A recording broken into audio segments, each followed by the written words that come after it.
bombs. These two black dots represent the columns where they will place their sports bags containing 2 propane bombs. Eric notes that at 11:15 the cafeteria is at its fullest, with some 500 students in there. Their notebook is full of practical details for organizing the murders. It lists what still needs to be done: obtain jerry cans of napalm, buy bullets, fill the petrol tanks. This sketch outlines how they will carry a maximum number of weapons between them. Eric Harris writes in his diary, "Once I finally start my killing, keep in mind there are probably about 100 people max in the school who I don't want to die. The rest must fucking die." The 20th of April, 1999. A big day. Hitler's birthday, as it happens. Eric Harris notes the timing. 5 o'clock, get up. 6 o'clock, meet Dylan Klebold. 7:15, he goes to buy propane and I go get gas. 9 o'clock, put the bags in the car. 11 o'clock, go to school. Klebold continues in his own diary. Park the cars filled with bombs for 11:18. Get out, climb the steps, wait. When the first bombs go off, attack. Have fun.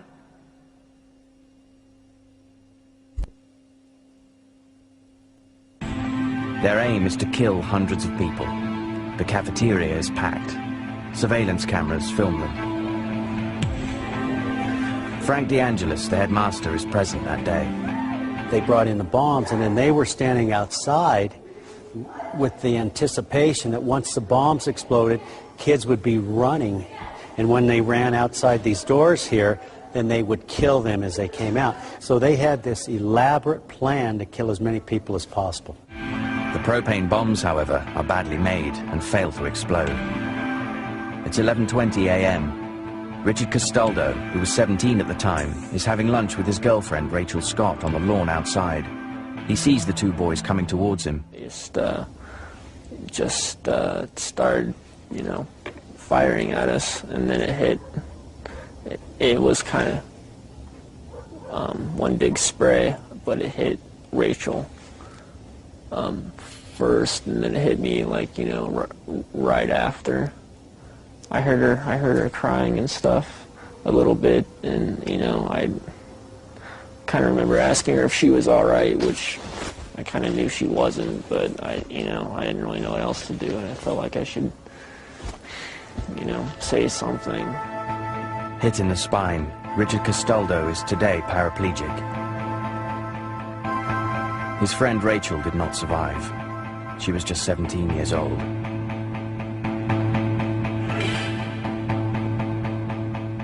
Klebold and Harris are standing here with automatic weapons, firing down, and that's where they killed shot the kids here with Danny Rohrbach dying.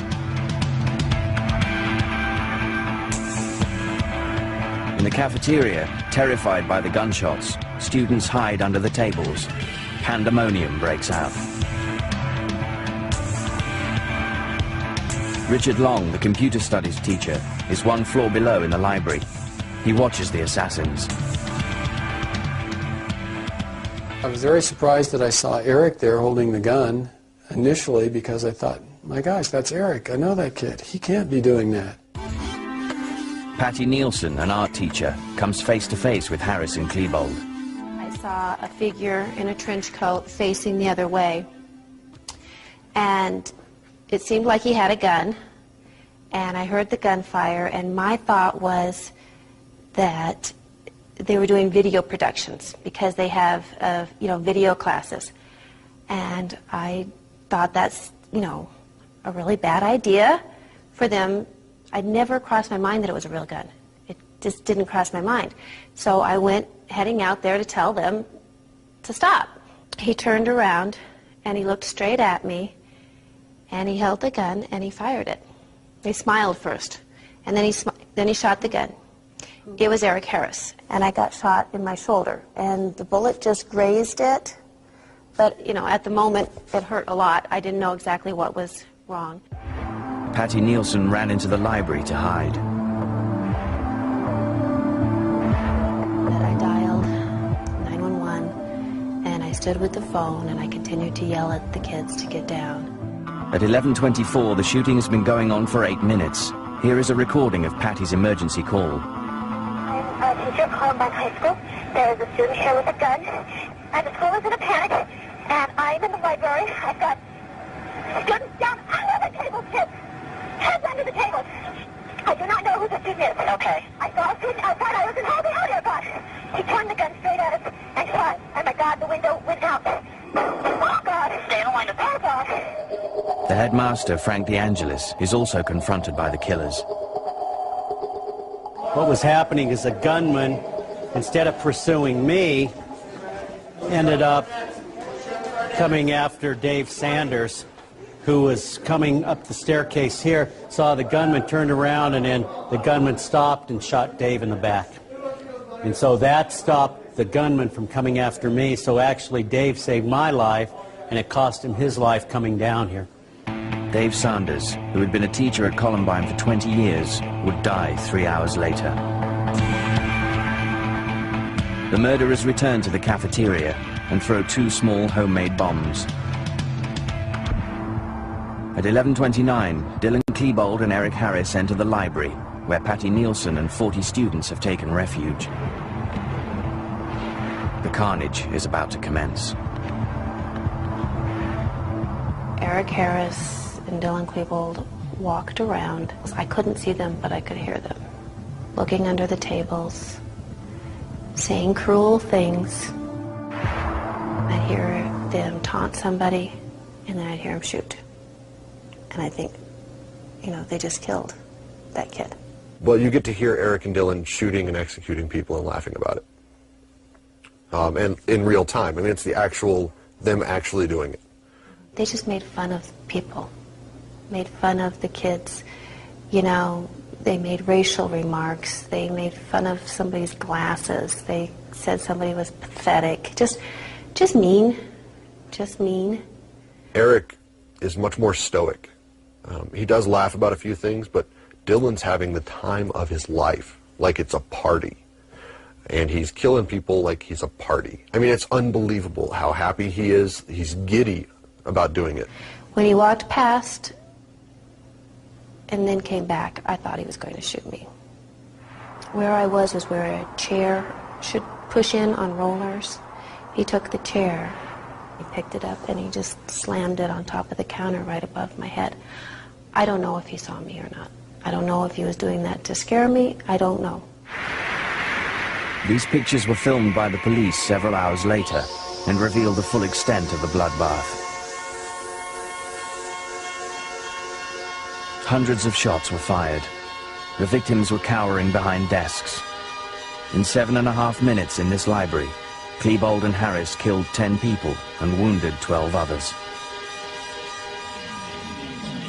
The 2 killers return to the cafeteria one last time and throw another bomb. Then Eric Harris takes up a position on the stairs and fires at the sports bags containing the bombs. He tries very hard to make them explode, but in vain. Dylan Klebold throws a Molotov cocktail and the cafeteria erupts in flames.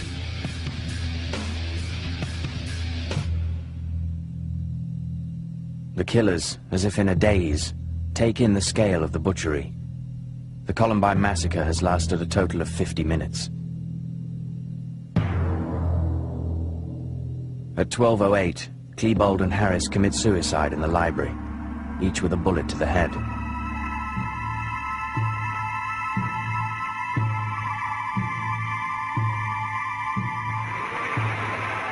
The descriptions of the assassins spread like wildfire through the media and among the students.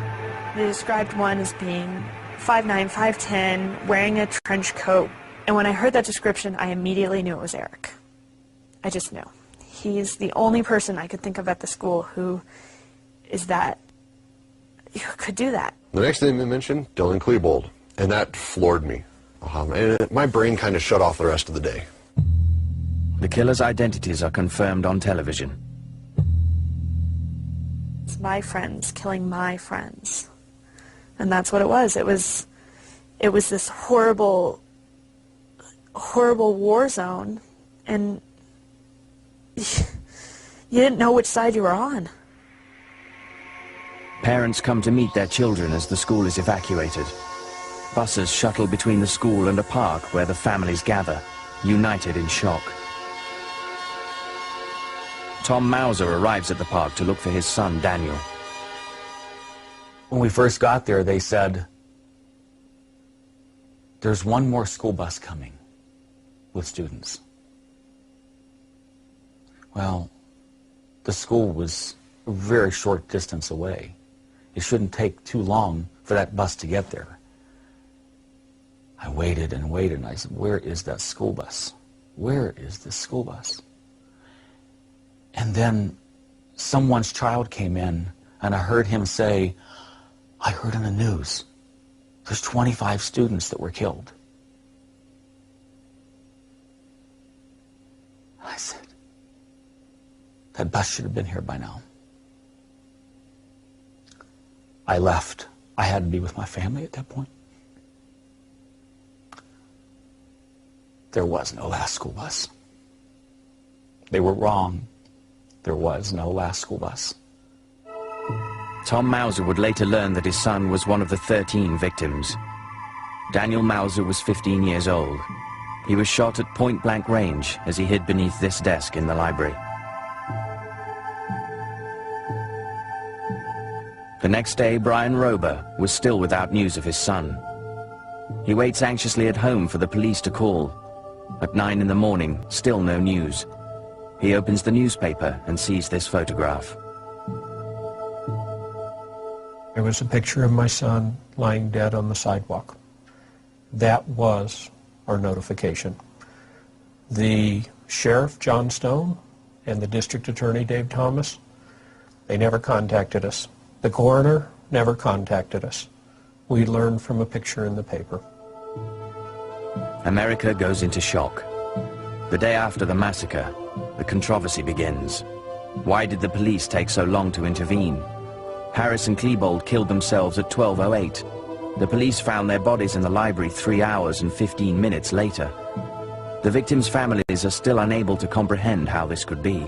Very simply, this was a failure of command in the chaos of what was going on.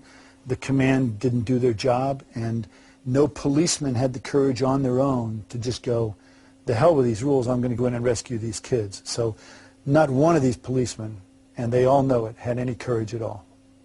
That's the fact of it. Faced with such accusations, the police insist that the intervention was extremely delicate. The Special Forces Anti-Terrorist Squad had even been called in as reinforcement. This police officer took part in the operation and justifies the time that was lost. There could have bombs that are motion sensitive inside the backpacks, and as we entered into the library, one of these could go off. Randy Brown has archived all the evidence from the investigation, all 45,000 pages of it. These are the books. But he is still fighting to obtain a crucial document, the key element missing from the case file. This is a video of Harris and Klebold's testimony, in which the two teenagers explain the motives behind their action. But the police are still refusing to make these videotapes public. We saw the basement tapes. They're tapes made in Eric's basement and Dylan's room, but it's Eric's basement essentially, so they're called the basement tapes. The 3-hour tape has only been shown once, at the beginning of the investigation. Those who saw it were deeply affected. That hit me in the basement tapes was the fact that Eric is running his gun, called Arlene, over a pile of pipe bombs, back and forth. And he's talking casually, and Dylan said, I believe he said, "My uncle is going to be really upset." And he's talking about a Jewish holiday. And Eric says to him, "You're Jewish?" And Dylan says, "Yeah." And he starts saying, I think he starts saying half or fourth, and he starts, and then I think for a